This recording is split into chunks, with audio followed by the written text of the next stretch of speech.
Salut tout le monde, c'est Sylvain, bienvenue, c'est samedi matin. Il est 9h02, je suis en retard, mais c'est pas grave. Comme tous les samedis, on va aborder un nouveau sujet, un nouveau thème, qui depuis quelques semaines s'avère toujours étrangement en lien avec les consultations que j'ai dans la semaine, avec les personnes que je rencontre dans les ateliers de la semaine. Donc c'est toujours très intéressant de voir les petits parallèles qui peuvent se construire. Donc aujourd'hui, on aborde un thème qui est assez intéressant puisque ça se manifeste beaucoup dans notre société actuelle, dans notre mode de vie actuel, qui va être comment vivre sereinement sans être dépendant de l'avis des autres. Donc l'avis des autres est toujours prédominant dans la plupart de la vie des gens d'aujourd'hui.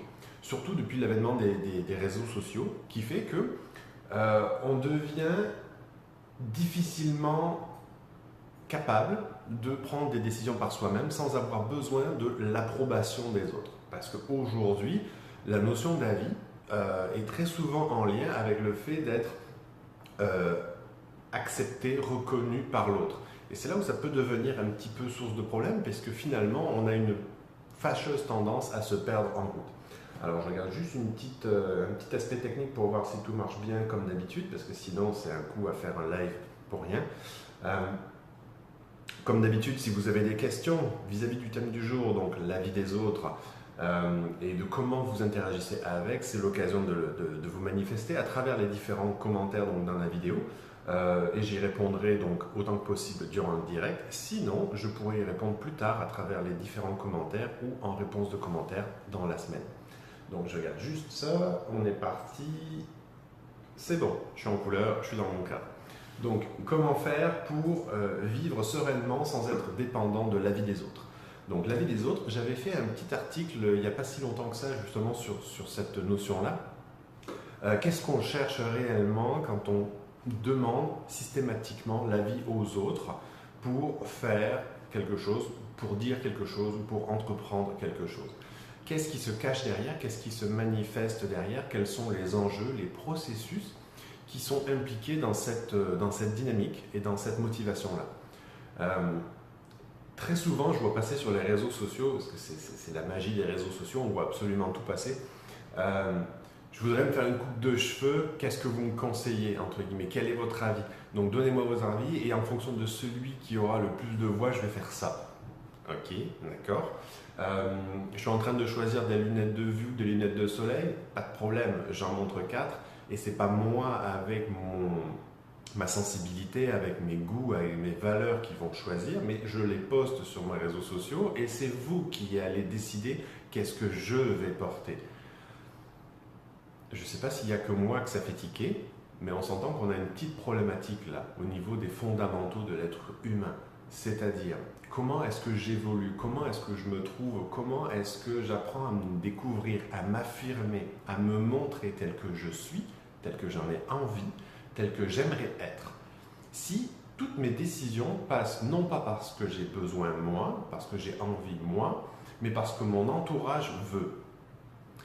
Et le problème, c'est que quand on demande l'avis à notre entourage, je ne sais pas si vous avez remarqué ça, mais bizarrement, on a toujours 3 catégories qui ressortent de personnes, donc de réponses forcément, et qui ne varient jamais. C'est toujours ces 3-là et ça ne peut pas en être autrement. Pour une raison simple, c'est qu'il n'y a pas de variante possible. Il y a toujours les gens qui vont être d'accord avec vous, qui vont valider votre choix quoi qu'il arrive. Donc premier cas, je suis d'accord. Deuxième cas, bien évidemment, c'est le contraire. Je suis absolument contre, donc je ne suis pas du tout d'accord vis-à-vis de ton avis. Donc, je te donne le mien et c'est surtout ne fais pas ce que tu avais pensé. Donc il y avait je suis d'accord, maintenant il y a je ne suis pas d'accord.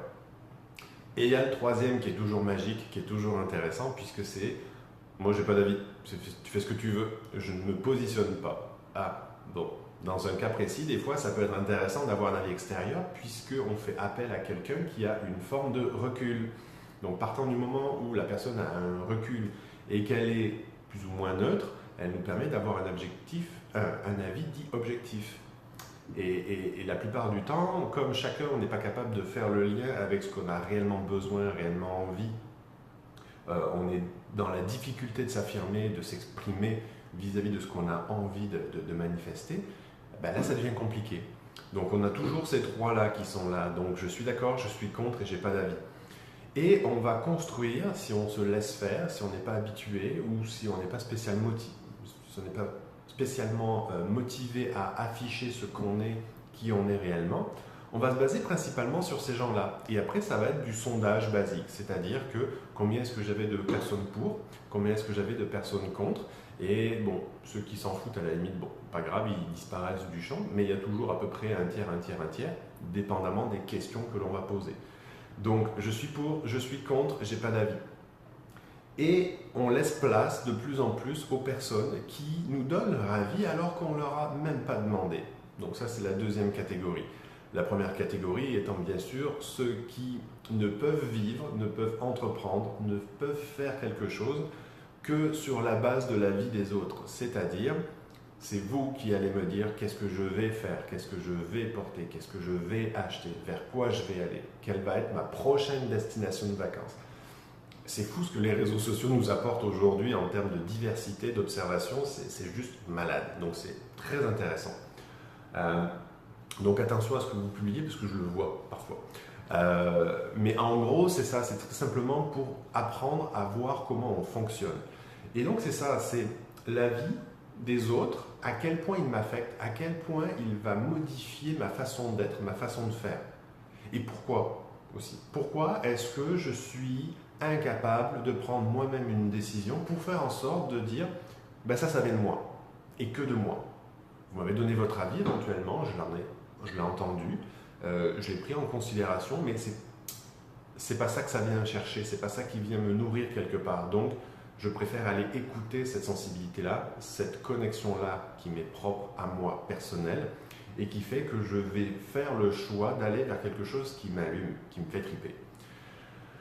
Donc pourquoi a-t-on autant besoin de l'avis des autres? Ça dépend de beaucoup de facteurs, ça dépend aussi de l'éducation, ça dépend de l'environnement dans lequel on a grandi, dans lequel on évolue, aussi bien dans notre enfance qu'aujourd'hui dans notre présent, que ce soit adolescent, adulte ou personne plus âgée. Et c'est surtout de prendre le temps de comprendre pourquoi est-ce que j'en ai autant besoin. Qu'est-ce qui fait que je suis incapable de prendre la moindre décision? Est-ce que c'est la peur de l'échec? Est-ce que c'est la peur de se tromper? Est-ce que c'est une peur quelconque qui se manifeste ou qui se cache derrière cette difficulté à choisir par soi-même? Et tout simplement aussi, c'est donc comment vivre sereinement sans être dépendant de la vie des autres. C'est comment on peut acquérir une certaine forme de lâcher-prise vis-à-vis de notre vie à tous les jours. C'est-à-dire, je suis un être vivant, je suis là pour expérimenter, je suis là pour vivre des situations différentes, pas forcément que bonnes, parce qu'on sait très bien, on l'avait vu dans les précédentes vidéos, que ce qui va nous faire grandir, nous faire évoluer et nous faire progresser, c'est la difficulté. Quand on n'est pas confronté à une difficulté, on n'a pas besoin de monopoliser nos ressources, donc on n'a pas besoin de sortir vraiment de sa zone de confort, donc on n'a pas besoin de faire d'efforts. Donc une difficulté, même mineure, va monopoliser des ressources qui va nous permettre de faire avancer la machine, de faire avancer nos différents blocages et parfois même directement de les surpasser. Et c'est ça qu'on cherche, c'est ça qu'on veut. Éviter de rester dans nos blocages. Ensuite, c'est pourquoi cet avis nous influence-t-il autant? Là encore une fois, ça va dépendre de l'éducation qu'on a eue et de ce à quoi on s'enferme aussi, parce qu'on n'est pas figé dans quelque chose de définitif. Et rien n'est jamais permanent, tout change tout le temps. Nous avons la capacité de changer, de nous adapter. Alors en être humain, c'est plus lent. On a toujours l'habitude de vouloir que ce soit extrêmement rapide, que ce soit ok, j'ai décidé, donc demain c'est fait, ou dans une semaine c'est fait. Mais certains processus, à partir du moment où ils sont ancrés depuis longtemps, donc depuis des mois, voire des années, voire des décennies, ça va prendre du temps pour changer. Et la plupart des gens ont la fausse idée, la fausse croyance, c'est une croyance donc c'est forcément faux par définition, le changement c'est comme ça. Mais non, ça va prendre du temps, ça va prendre de l'essai et de l'erreur, ça va prendre un moment d'adaptation, ça va prendre beaucoup de ressources pour justement trouver ce qui va faire en sorte qu'on va passer cette difficulté-là et aller vers autre chose. Donc, est-ce que l'avis des autres peut être important? Par moment où oui, on n'a pas suffisamment de ressources soi-même pour pouvoir faire face à une difficulté ou faire face à un choix. Donc à ce moment-là, on va très bien pouvoir demander l'avis à notre entourage. Toutefois, ce n'est pas un sondage, c'est-à-dire que ce que je vais manger ce soir, l'idéal, c'est pas de savoir ce que mon réseau en pense et me conseille. Mais c'est vers quoi je peux aller, vers quoi ça va me reconnecter à moi-même. C'est-à-dire, est-ce que je suis dépendant de l'autre pour être bien? Là, on est dans une question annexe que je n'avais pas choisi de poser, mais elle est quand même importante. Aujourd'hui, on en revient sur une question d'équilibre, de bien-être, de sérénité, de bonheur quasiment, parce que c'est quand même tout ce qu'on cherche plus ou moins dans notre vie, il ne faut pas se le cacher. Ça peut être plus ou moins affiché, plus ou moins officiel, mais c'est quand même ça qu'on veut. On se lève le matin, on a envie d'être bien, on a envie d'avoir une belle journée, on a envie d'avoir une belle activité, on a envie d'avoir de beaux apprentissages durant notre journée, c'est-à-dire on a appris des leçons qui nous font grandir et on est en paix avec ça. Donc on veut aller vers ça, on cherche à aller vers ça. Même si le conscient ne le cherche pas, l'inconscient le fait de toute manière. C'est notre raison d'être aussi. Donc qu'est-ce qui fait que si je suis dépendant de l'avis des autres, je suis donc dépendant des autres pour me fournir ce qui va me permettre d'être bien? On voit où la difficulté commence à apparaître. Si je ne suis pas capable de générer moi-même mon bien-être, mon bonheur, mon équilibre, c'est donc que je dépends des autres pour le faire. Le jour où les autres ne sont plus là, ou changent d'avis, qu'est-ce qui se passe? Tout s'écroule? Est-ce que c'est la bonne chose à faire? Ok, donc comment on peut faire pour devenir moins dépendant des autres en fait, toujours ouvert et être à l'écoute de leur avis, ça peut être intéressant, à partir du moment où celui-ci est constructif, bien sûr, mais sinon c'est comment on apprend à devenir autonome à ce niveau-là. Et comment on apprend à prendre des décisions, quelles que soient les conséquences, quelle que soit la leçon qu'on va en tirer, pour faire en sorte d'apprendre par soi-même plutôt que par défaut à travers les autres. Dernière question, c'est comment vivre pour soi avant tout? Ben voilà, on en fait le lien avec ce qu'on disait tout à l'heure, c'est personne n'a la recette absolue, personne n'a la science infuse comme on dit, et on apprend par l'erreur. Et il n'a jamais été aussi gratifiant que de se tromper à partir du moment où on l'a fait avec le cœur. J'ai pris la meilleure décision. J'ai fait ce qui me semblait le plus juste. Je me suis trompé. C'est pas grave, j'ai appris. Par contre, j'ai fait en fonction de ce que les autres m'ont dit. Ça venait me chercher un petit peu, mais j'ai fait ce que les autres pensaient que c'était le mieux. Je me suis trompé. Et alors là embarque la frustration, l'estime de soi, la reconnaissance de soi. Tout prend le bord. Pourquoi? Parce que je ne me suis pas écouté, mais j'ai écouté l'autre. Donc le but, c'est de apprendre à s'écouter aussi et faire en sorte de mieux comprendre comment nous agissons, comment nous réagissons.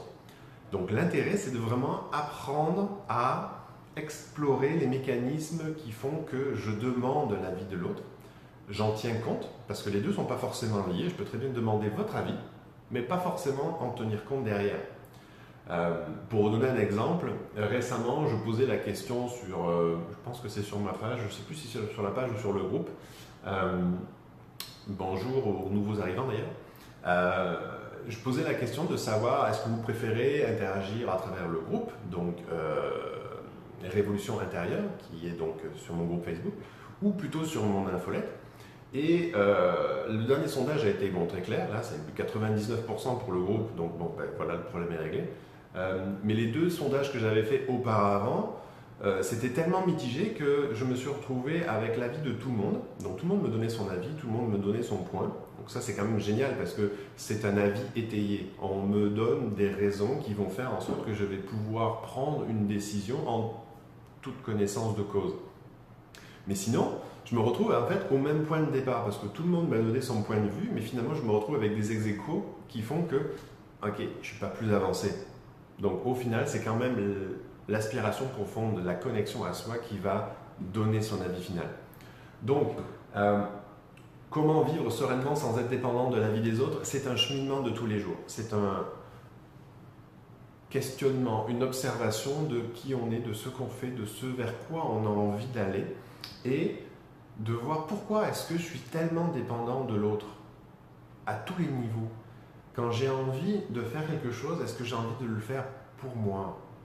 Peu importe ce que ça génère, qu'est-ce que les gens vont en penser, parce que de toute manière, on peut penser que ça va être compliqué, qu'ils vont avoir un avis particulier là-dessus, et finalement, on s'aperçoit que 2 jours après, ils l'ont oublié, ils sont déjà passés à autre chose. On est tellement des bouffeurs d'informations que on donne notre avis sur tout sans même le réfléchir. Donc, attention, prenons du recul, prenons le temps d'être à l'écoute de ce qu'on a réellement envie de faire. Donc, quand on est vraiment perdu, une technique qui est absolument géniale pour ça, mais qui n'est pas à faire uniquement pour ça, mais bon, c'est l'occasion supplémentaire. Donc pour ceux qui me connaissent, vous savez déjà ce que je vais dire et vous savez déjà que vous l'attendez depuis longtemps, mais ça fait 18 minutes que j'en parle pas. Donc c'est prendre du temps de connexion avec soi, par soi-même. La méditation va vous permettre de faire le tri dans toutes ces pensées-là, dans tous ces fonctionnements-là, dans toutes ces manières d'être-là. Donc juste être conscient de comment on fonctionne, prendre du temps d'observation sur nos différentes formes d'habitudes, sur nos différentes formes de croyances et nos différentes formes de dépendance aux autres et à la vie des autres. Il y a des choses que vous avez envie de voir plutôt en seul à seul. Je vous invite à venir me rencontrer en accompagnement thérapeutique et spirituel. C'est une façon de venir explorer aussi cette forme de dépendance-là. Et on voit aussi quelles sont les répercussions sur le corps. C'est intéressant de voir comment la dépendance affecte le corps ou certaines parties du corps. Si vous avez des questions, n'hésitez pas. Posez-les dans les commentaires, j'y répondrai dans la semaine. Et sinon, on se retrouve la semaine prochaine pour le prochain live. Et je vous souhaite un très bon week-end et une très belle semaine. Bye bye!